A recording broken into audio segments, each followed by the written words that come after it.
So I have to give you a little update on a few things.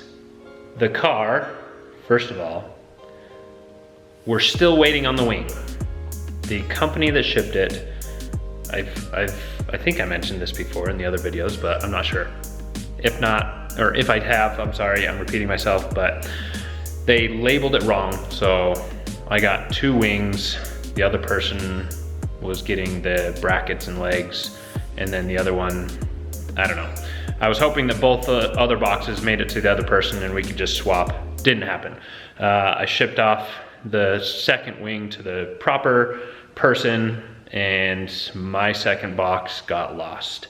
The company that sent it, I've been talking to back and forth. They said everything's fine, it'll get shipped or delivered to me. I got nothing. I actually had a guy from Pilot Freight call me and was asking about some weird things with the tracking numbers and all this stuff, and wanted to know if things were delivered. And I called him back, I said no. 1 box is lost. We're trying to figure out what's going on. It got labeled wrong. So he's been helping me, and I've been like texting him actually. The company that shipped it said that, it'll be delivered to me and corrected in a couple days. So like a week and a half or 2 weeks later, I messaged the company. I'm like, hey, any update on it? I haven't received the wing. They're like, what, you haven't? So I was like, no. And so I told him, I'm like, hey, I've been talking to a Pilot Freight guy that works at the warehouse, and he said that he's tracked it to Chicago, Illinois. It's sitting there, and it has like this mark on it that's, it's basically, it doesn't have a destination. So the company's like, okay, we'll take care of it. And I text the freight guy. I was like, hey, can you help me get this back to my place? And he said, yeah, I'll do everything I can. About a week later, still haven't heard anything. I messaged the company. I said, hey, any update? No, nothing. We'll call them today. And they didn't respond. So I text my guy at Pilot directly, and I said, hey, can you check and see what the status is? And he came back and he's like, hey, this thing's been marked as lost through Pilot now, so it's basically a lost cause. You'd have to file a claim through the company that shipped it, and they can file a claim through Pilot. So I messaged that company and I said, hey, they've deemed it as lost. Like, can you just send me another package out so I can get my wing installed? It's been, a couple months now. So they said, well, we'll see what we can do. We'll talk to upper management and see if it's something that's in the books. So I told them, I'm like, hey, Pilot's already deemed it as lost. Like, they won't do anything for me. Like, you guys have the insurance through it, so they can do something for you. I said, just ship me out the box like a new one. And if it ever comes here, like, I'll send it back. I'm a good person. I'm not gonna be sleazy and steal something that nobody can use because it's brackets that don't have a wing. Anyway, long story short, actually that was just a long story. Things still haven't been resolved. I messaged the company again. I said, hey, what did upper management say? This was a few days later, because I think they're just trying to delay maybe? I don't know. I want to give them the benefit of the doubt. It sucks, and I told them, I'm like, I know this sucks for you, and it sucks for me, but I don't want to have to take it to that further, like, claim with my credit card company saying, hey, they didn't give me the product I paid for, and now, I have to fight the claim and it gets ugly. Like, I just give me the wing. Like, I want your guys' wing. Just send me the new one. You can file a claim with Pilot. They said that you guys can file it with the insurance and it'd be fine. So they said, okay, yeah, we'll ship you a new one, but it's gonna take 3 weeks to make. So there's the update on the wing for this. Also waiting for the body kit and the mirrors and stuff. So we're still waiting on things, but it would have been nice to have the wing because it'd be sick to install it and it'd look good, even though it has zero body work, no body kit. Anyway, hopefully the body kit comes soon. It's due to be coming in anytime now. Second update, I was like, man, I need to come up with some content. I need to give you guys something. So I was like, you know what? Maybe I'll do a brake job. But somebody also recommended, hey, Jared, you're remodeling your garage. Like the people that you post these videos for, like they're car people, so they like garages too. Show that. And I'm like, it's just construction. Like, kind of boring. But you know what, the more I thought about it, I've watched garage transformation videos, so I'm gonna show you where I'm at now. I wish I would have started from the beginning like she recommended, but hopefully you guys can kind of envision it. I have some clips of being in here when we were first working on the S2000, so I'll show those to kind of give you an idea of what it looked like before, and then you can see that transformation process throughout. So let's look at it right now. So right now, over in that corner, I had some shelving. I had a gross sink right here where that square is on the wall. There's like a plastic sink with rusted metal framing. This was all the same. I had some like this rack that held all the shovels and yard work stuff that looked ugly. I had some shelving in this corner. Right now the Yamaha, my little motorcycle, if you can see it, he's hiding in the little corner there. See all this construction stuff and ladders and snow blowers, not looking forward to snow. And then all this stuff, see all this stuff, this was on shelving. If you can see all these lines that are on the wall, this whole wall was covered in shelving. And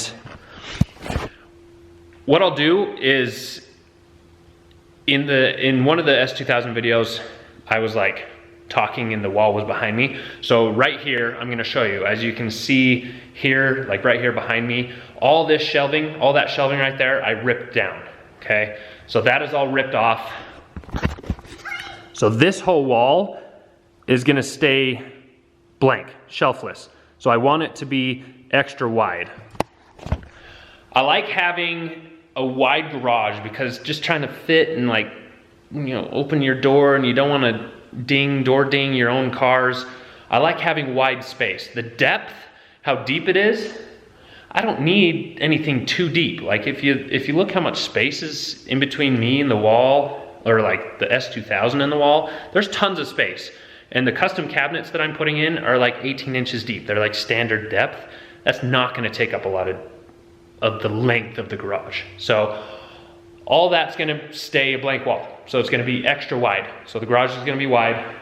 On this wall, oh, I'm getting rid of the boring white refrigerators, but let me come over to the front of the garage so you can kind of see it. So against that wall, as you pull into the garage, you're gonna be driving towards all the custom cabinets. So I'll have like the cabinets that run along the top that you can like reach up and store stuff in. And then I'll have like the tall locker style, like a couple locker style cabinets in the corner over there. And then it'll be like this big workbench area. I think it's like 24, there's 4 of them, 48. So it was like 96 inches of stainless steel worktop, like a workbench area right there. And then at the very end, I'm gonna have a couple more of those locker style cabinets. And then somewhere in there, actually like right in the middle, right above the workspace or that stainless steel counter, I'm gonna have a TV. You know, I gotta watch some stuff when I'm out here. Just this won't be the garage to work on things, but like kind of hang out and see the finished products. So this is kind of unique. We're working on the S2000 here, but it won't be the spot to work on cars. It'll be the spot for all the finished, beautiful cars to shine in. So when I'm out here just staring at my cars, sitting in a lawn chair, I can have a TV running. It'll be great. But in that run of cabinets along the back wall, instead of these boring white refrigerators as the beer fridge or the drink fridge, I had to splurge and I bought this. I mean, many of you might not know. I didn't know what it was until I started researching, but I bought this King's bottle fridge. It's a full-size fridge.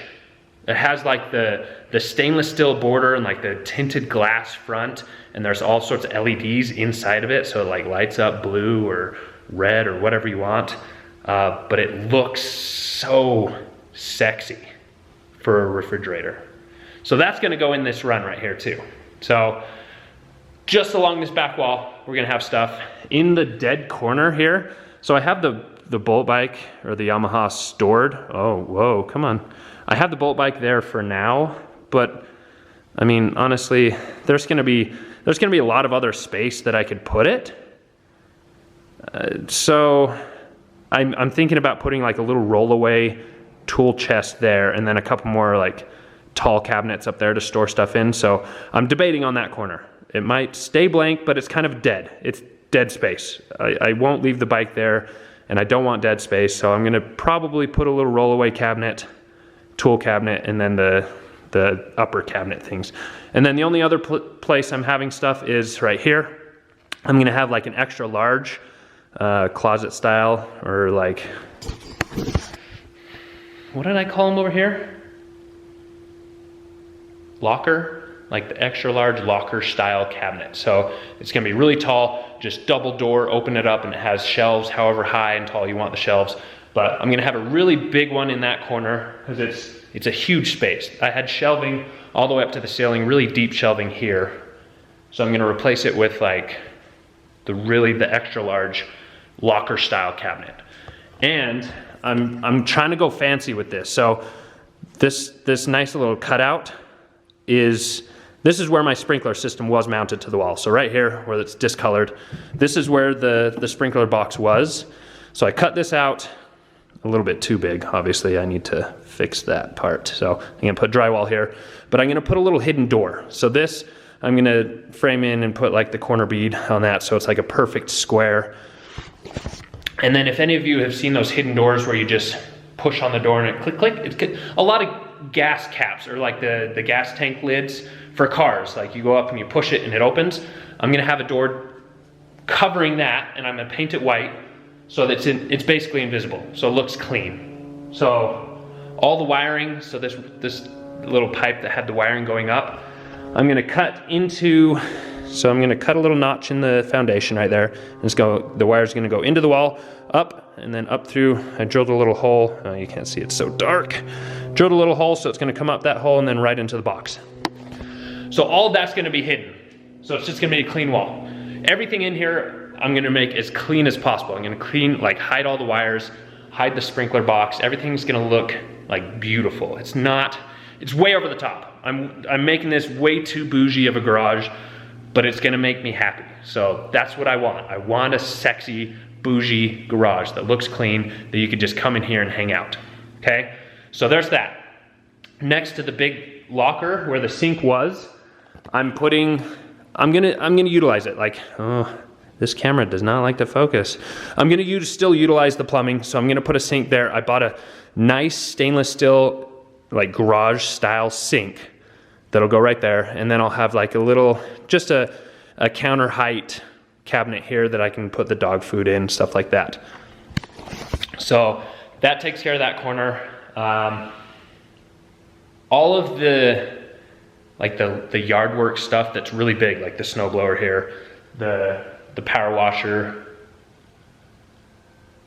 what else, the lawnmower, like everything that's big and dirty and is used for the yard, I'm actually building a shed. So the shed is gonna go on my RV pad, like all the way tucked in the back corner. So when I get another trailer down the road, I can still park the trailer there, and then the shed will be behind that. So I'm building a shed, gonna throw all that stuff in there so it's hidden. So all I have in here, not even all that stuff, like a lot of that stuff's gonna go away too. So I don't have a lot of need for storage, so there will be minimal items in here. It'll be really nice, so super clean.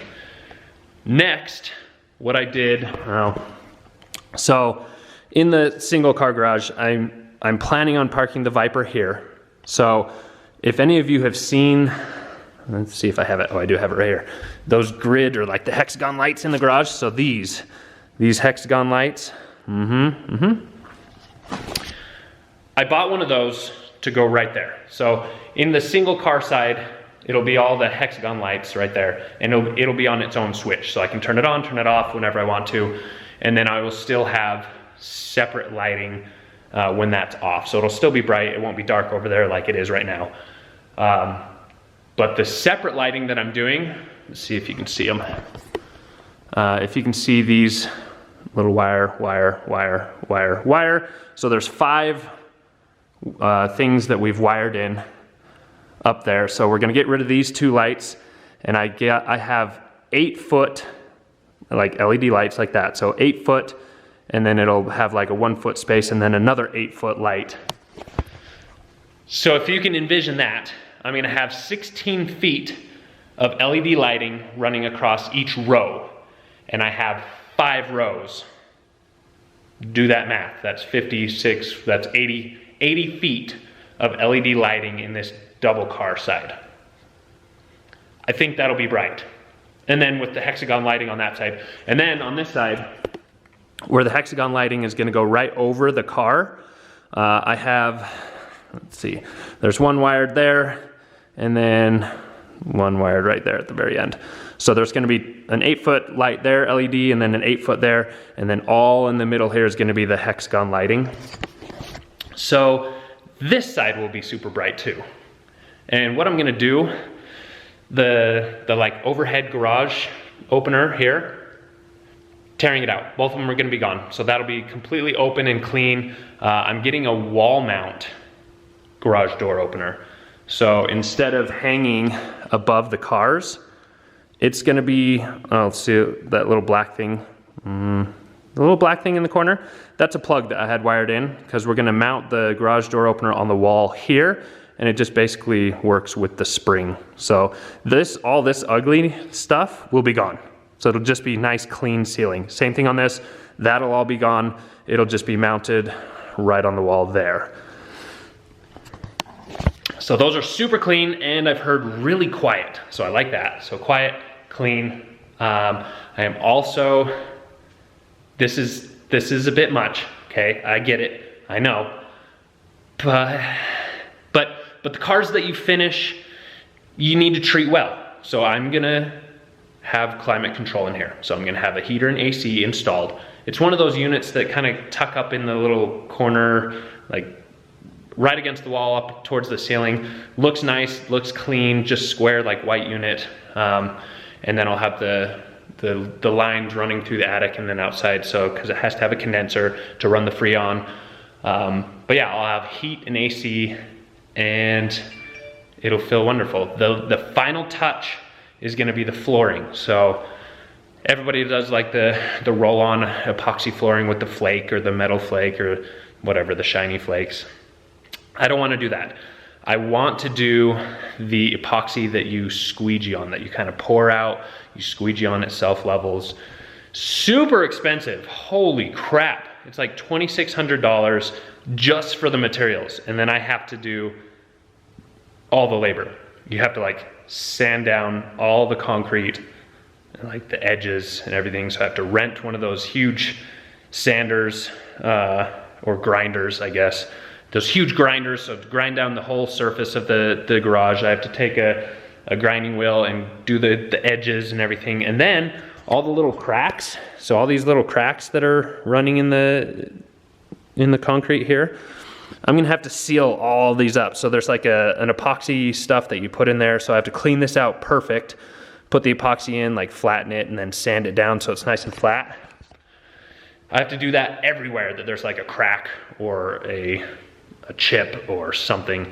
So just so it's all clean and flat, and then pour out. It's gonna be a white marble epoxy. So it's gonna be glossy white. And I'll try to find a picture of what it should look like, or close to what it looks like. So hopefully I find a picture. If I do, it's right here. So that is what the floor is gonna look like that, okay? Floor is gonna be white marble with like the gray veins in the marble. It's gonna be glossy and super shiny. So yes, slippery when wet probably. In the winter I'll probably fall and break a hip or something.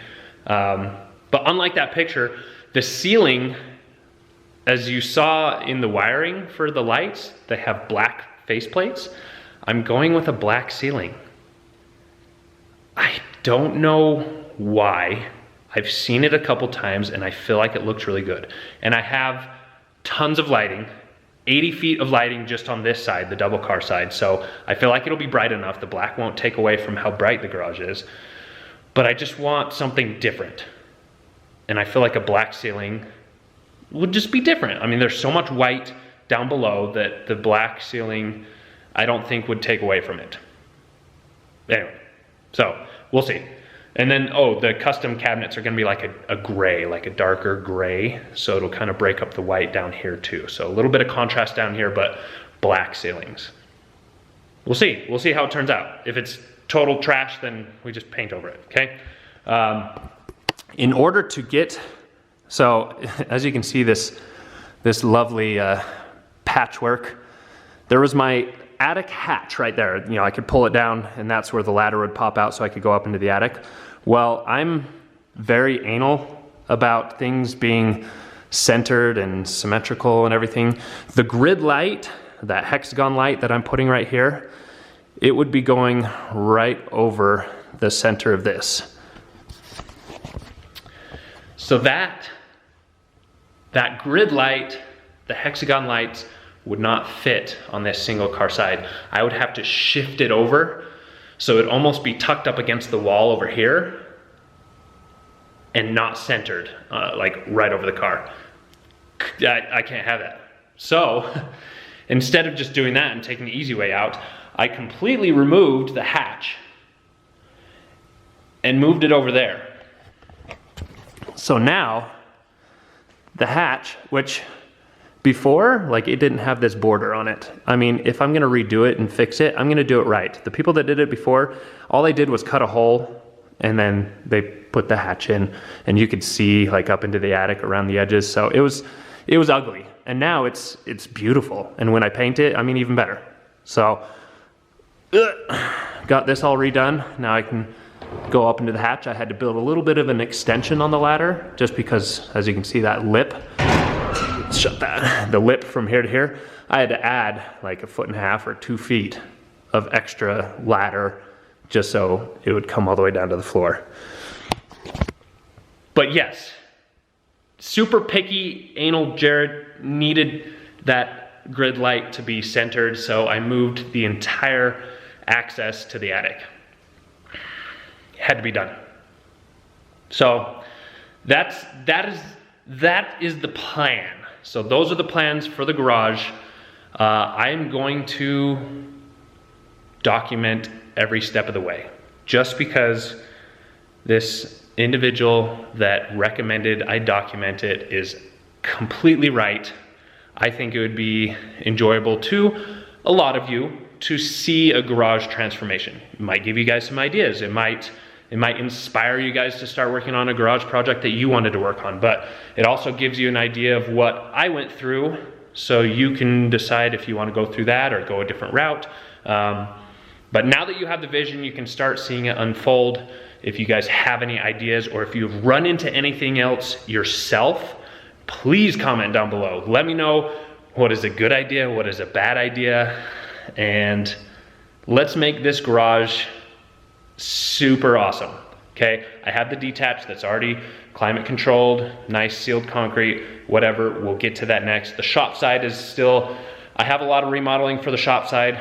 The other side where all the printing press was, I'm gonna remodel that kind of into like a sports bar hangout area. So more on that later. So the printing press is changing. The way I am doing apparel is changing, and I will tell you more later, okay? That's a topic for another day. Speaking of the printing press, I have 11, is it 11? There's 13, but I think I threw out a couple of them. I have 11 new apparel designs coming out. So 11 new designs dropping soon, hopefully before Christmas. Then that way some of you can buy some swag, some Christmas presents of We Ride, yeah. Anyway, I have 11 new designs that are coming. The printing process is gonna be completely different. I will explain that later. But next, I need to come up with more content, so I figure I will do a brake job. So since the S2000 is in perfect condition to do a brake job, if you look at this, this is completely accessible. I can do a brake job really easy. I figure I might as well show you guys. To do a brake job, it's basically the same on any car. So what I do on this car, you can apply to any car. The first time I was ever quoted for a brake job, it was so expensive. I was like, you know what, forget that. I will run metal on metal for a little while until I figure it out. But I decided to tear it apart myself and figure it out on my own, and it ended up being pretty easy. So any one of you guys can do this. But for my next video, I will walk you along the whole process. I will show you how to change just the brake pads. I will show you how to take the caliper off and how to open it and close it, the cylinder in there, how to bleed the brakes when you're done, because you can't just do a brake job and then not bleed the brakes, because air gets in the lines. Then the brakes will be super squishy, they won't be firm. Anyway, I'll pull the rotor off. If you just want to refresh it and get it turned so you have like brand new surface on the rotor, I'll show you all of that. The problem is, I know the second that I take apart those brakes, I'm gonna want to upgrade the brakes. I'm gonna want to buy a big brake kit, because on the S2000 that's gonna look so good. Big like Brembo or StopTech brake kit. So I need to resist, okay? We'll see. We'll see how much I can get. I don't know. We'll see how cheap I can get a brake kit in my hands for, but probably just take it apart, show you guys how to do it. So that'll be my next video. So stay tuned for that. If you like this, if you're excited for the garage remodel, give me a big thumbs up, hit that subscribe button. Stay tuned, because I'm gonna take you along this entire transformation. It's gonna look so good. Again, like I said, brake job, probably brake job for the next video. I don't know. I have, after Thanksgiving, I have like a 6-day run of time off. So 6 days off in a row. I might do some cruising videos or some meets or something with like the Viper, or, which, speaking of, big plans for the Viper. I'll explain that later as well. Anyway, hit that subscribe button, comment down below, get into fights down below, whatever. That is it for this video. I need to end it. I talk way too much. I will see you guys in the next one.